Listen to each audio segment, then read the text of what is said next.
नमस्कार मित्रों। तो भाई हमारी आपकी फिर मुलाकात हो गई। और जैसा कि आप जानते ही हैं, मैं हमेशा ही कहता हूँ, जब तक परमात्मा की परमेश्वर की मर्जी है हमारा आपका ये सिलसिला चलते ही रहे। तो आइए आज बात करता हूँ मैं वृषभ लग्न की और राशि की। जैसा मैंने बोर्ड पे लिखा है पहले, वृषभ लग्न और राशि। तो इस माह मैं बोर्ड पे बना के ग्रह नक्षत्र मतलब कुंडली मई की बना के बात कर रहा हूँ। इसे तो मैं बगैर माँ का प्रिडिक्शन वगैरह बना ही दे देता। तो कुछ लोगों ने रिक्वेस्ट की, अपील सब में से देखने वाले हमारे जो दर्शक हैं, कि बोर्ड पे समझाएं तो ज़्यादा समझ में आता है। तो ठीक है, लीजिए साहब, बोर्ड पे आ गए, जैसा आप चाहें। तो अभी ये वृषभ लग्न और वृषभ राशि मई माह आपके लिए कैसा जाएगा उस पर चर्चा करते हैं। तो आगे बढ़े उसके पहले छोटी सी प्रार्थना भी करता हूँ कि जिन लोगों हमारे चैनल सब्सक्राइब नहीं किया कृपया कर लीजिए। उससे हमें बल और शक्ति मिलती है जो आप लोगों के द्वारा ही आती है। तो आइए आगे बढ़े उसके पहले बोर्ड पे जो ग्रह लिखे हैं जिसके लिए बनाया बोर्ड रखा वो तो बता दूँ। आइए, तो देखिए 2 नंबर लिखा है वृषभ लग्न और राशि। तो जिनका ये लग्न है वृषभ वो भी देख सकते हैं, जिनकी राशि वृषभ है वो भी देख सकते हैं, और जिनका लग्न और राशि दोनों है उनके क्या कहने, उनके लिए तो काफ़ी हद तक सारा परीक्षा राइट ही निकलेगा। तो ये पहले घर में आपके गुरु बैठा हुआ है, दूसरे घर में चंद्रमा। हालांकि चंद्रमा हर 1.25 दिन बदल जाता है, तो इसलिए गोचर में चंद्रमा को इतना इंपॉर्टेंट नहीं देते, लेकिन आपकी कुंडली में जहाँ बैठा वहाँ तो माने रखे गई। तो चंद्रमा यहाँ है, तीसरे स्थान पे कर्क राशि में नीच का मंगल है, चौथा स्थान खाली, पंचम स्थान में केतु है, और 12वें अर्थात 11वें स्थान में 12वीं राशि में मीन राशि में 4 ग्रह हैं, बुध शुक्र शनि राहु। यहाँ पढ़ने में तकलीफ हो तो मैं फिर से रिपीट कर देता हूँ, बहुत छोटा खाना हो गया तो लिखने में तकलीफ हुई। बुध शुक्र शनि और राहु, और सूर्य 12वें स्थान पे उच्च का बैठा। तो ये 1 मई 2025 की ग्रह स्थिति है। लेकिन बात यह है कि मई में बहुत सारे ग्रह बदलने वाले हैं। तो जब ग्रह बदलेंगे तो स्थितियां भी बदलेंगी। तो जो पहले चीज़ें चली आ रही थी उनमें बदलाव आ जाएगा। तो आइए पहले ग्रह कौन से बदलेंगे वो बता देता हूँ, कौन कौन से बदलेंगे। तो वैसा प्रभाव बाकी के समय पे आएगा। तो इसलिए मैंने सोचा है कि इसको 2 पार्ट में कर लेते हैं, 1 से 14 तारीख और 15 से 31, क्योंकि उसी दरमियान ग्रह ज़्यादा बदलने वाले। क्षमा कीजिए, थोड़ी खांसी हो गई है। बीच में लोग पूछ रहे थे ना कि मैं क्यों नहीं बना रहा हूँ वीडियो, अब हो जाती। तो अभी कौन कौन से बदलेंगे ग्रह। तो पहले तो आपका ये बुध बदलेगा, ये बदल के 12वें स्थान पे चला जाएगा। कब? 7 मई को। और जैसा कि सूर्य हमेशा ही बदलता है 15 तारीख को, 14, 15, 16 आगे पीछे एक आध दिन रहता है, तो ये 15 को भी बदल जाएगा सूर्य, फिर बदल के आपके लग्न में आ जाएगा सूर्य 15 तारीख को। उसके बाद 14 को ही आपका ये कहाँ गया गुरु, हाँ ये गुरु जो लग्न में बैठा है ये 14 को भी सरक जाएगा। इसे ही 15 ही पकड़ लीजिए, 15 को वृषभ से मिथुन में आ जाएगा, तो ये बदल जाएगा। और 18 मई को राहु बदल जाएगा। तो राहु चूंकि उल्टा चलता है तो बदल के इधर आ जाएगा, और केतु उल्टा चलता है तो केतु यहाँ कन्या से इधर आ जाएगा। तो 10वें भाव में केतु और चौथे भाव में 10वें भाव में राहु को चौथे भाव में केतु आ जाएगा। तो ये ग्रह स्थितियां बदलेगी। तो कौन कौन बदला? बुध बदल के 12वें गया मेष राशि में, सूर्य बदल के मेष से वृषभ में आ जाएगा, और गुरु वृषभ से बदल के मिथुन में चला जाएगा, और राहु बदल के मीन से कुंभ में आ जाएगा, और ये केतु कन्या से सिंह में आ जाएगा। तो इतने सारे ग्रह बदल रहे हैं, तो 4-5 ग्रह हो गए ना फिर। जब तब्दील हो रहे हैं। तो पहले 14 तारीख तक की स्थितियाँ आपको बता देता हूँ। तो देखिए 14 तारीख तक की स्थिति ये है कि आपका तो पीछे से समय अच्छा ही चला आ रहा है, क्योंकि ग्रह स्थितियाँ कुछ अच्छी थी, लेकिन अभी क्या है कि ये गुरु जब से इधर आया होगा, तो गुरु चूँकि इस लग्न में बहुत अच्छे फल नहीं देता है, क्योंकि ये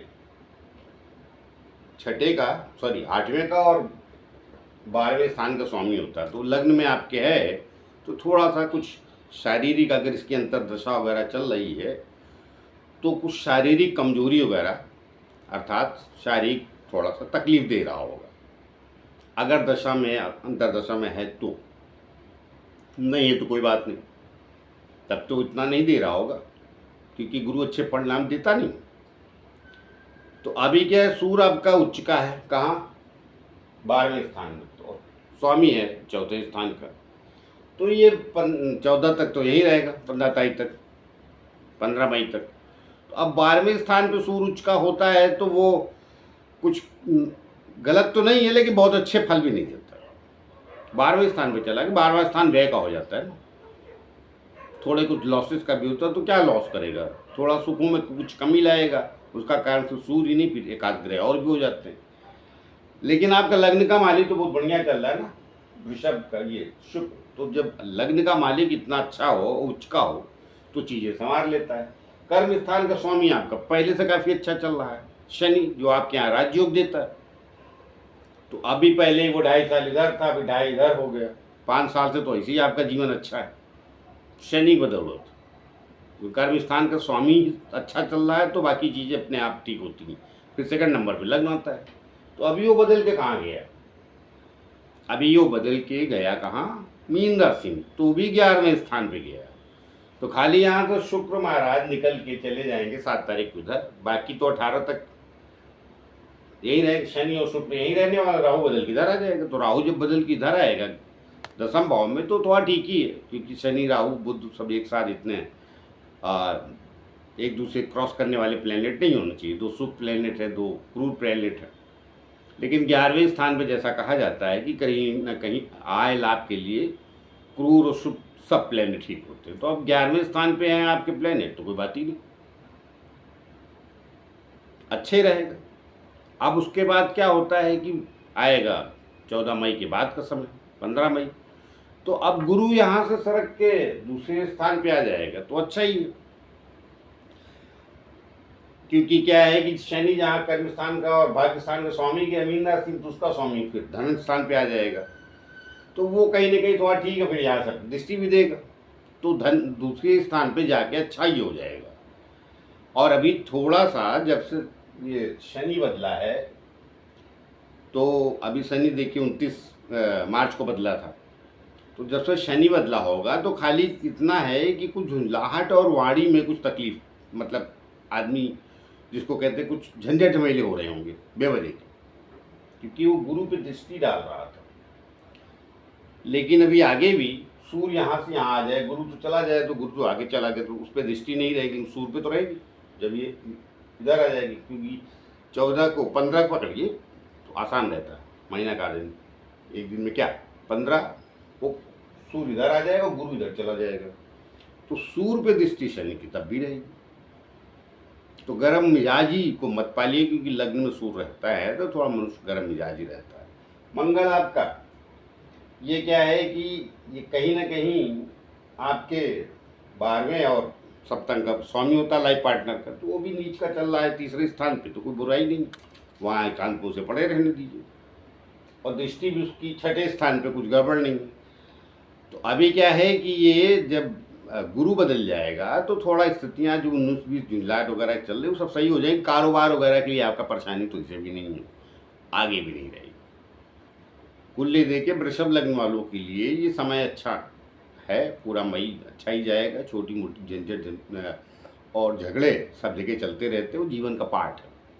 अब वो चंद्रमा भी कई बार आपका नहीं, दूसरे का खराब है, आपने गलती नहीं की, वो उलझ गया, वो तो ज़िंदगी का हिस्सा है। लेकिन मैं बाकी प्लेनेट की जो पोजीशन देख रहा हूँ, जो स्थितियाँ देख रहा हूँ, वो कहीं ना कहीं वृषभ लगने के लिए तो इतनी हमको नकारात्मक और परेशानी मेरी बिल्कुल नहीं दिख रही।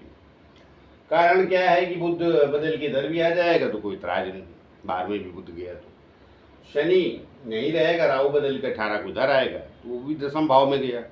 फिर शनि और शुक्र बैठे रहेंगे, कर्म स्थान का स्वामी और लग्न का मालिक 11वें स्थान पे, उसका स्वामी 14 के बाद धन स्थान पे चला जाएगा गुरु। तो आर्थिक स्थितियाँ, आय की स्थितियाँ बेहतर बनी रहेंगी, उसमें कोई समस्या हमें नहीं दिख रही। अब रहा थोड़ा सा पारिवारिक जीवन, तो पारिवारिक जीवन देखिए उसका स्वामी कौन है, उसका स्वामी मंगल है ना। तो अब ये गया नीच का हो गया अपने स्थान से, लेकिन वो नीच का वहाँ तीसरे स्थान में बैठा है, तो कुछ ऐसा नहीं। जब चंद्रमा जिन जिन दिन खराब रहेगा, शनि से या राहु से दृष्ट है या साथ में रहेगा, उन समस्या घर में हो सकती छोटी मोटी, कोई विशेष बात नहीं। कुल देखे मैं ये कहूँगा ये मई माह आपके लिए बेहतर है, वृषभ लग्न वालों के लिए अच्छा जाएगा मई माह, कोई चिंता करने जैसी कोई ज़रूरत हमको दिख नहीं रही। तो आइए मिलते हैं किसी और नए विषय को लेकर, तब तक के लिए आज्ञा दीजिए। जाते जाते फिर से प्रार्थना है कि जिन लोग हमारा चैनल सब्सक्राइब नहीं किया कृपया कर लीजिए, उससे हमें बल और शक्ति मिलती है जो आप लोगों के द्वारा ही आती है। तो आइए मिलते हैं, नमस्कार।